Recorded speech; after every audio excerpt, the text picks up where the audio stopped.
एक छोटे से गांव में रामू नाम का एक बहुत गरीब आदमी रहता था। उसके पास ना ठीक से कपड़े थे, ना पेट भर खाना। दिन भर मजदूरी करता और जो मिलता उसी में गुजारा करता। एक ठंडी रात की बात है, रामू काम से लौट रहा था। तभी उसने सड़क किनारे एक बूढ़े साधु को कांपते हुए देखा। साधु भूखे थे, प्यासे थे और चल भी नहीं पा रहे थे। रामू के पास सिर्फ एक सूखी रोटी थी जो उसने अपने लिए बचा रखी थी। मन में सोचा, आज अगर ये रोटी दे दी तो मैं भूखा सो जाऊंगा। फिर उसके दिल से आवाज आई, भूखे को खाना खिलाना ही सबसे बड़ा धर्म है।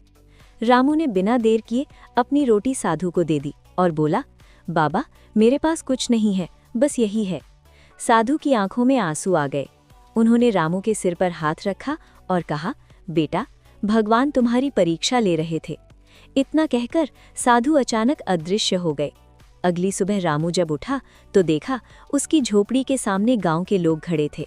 रात में किसी अमीर व्यापारी की मौत हो गई थी और उसने अपनी वसीयत में लिखा था कि मेरी सारी संपत्ति उस गरीब आदमी को दी जाए जिसने भूखे को अपनी आखिरी रोटी दी। रामू की आंखों से आंसू बहने लगे। उसे समझ आ गया कि साधु कोई और नहीं, भगवान ही थे।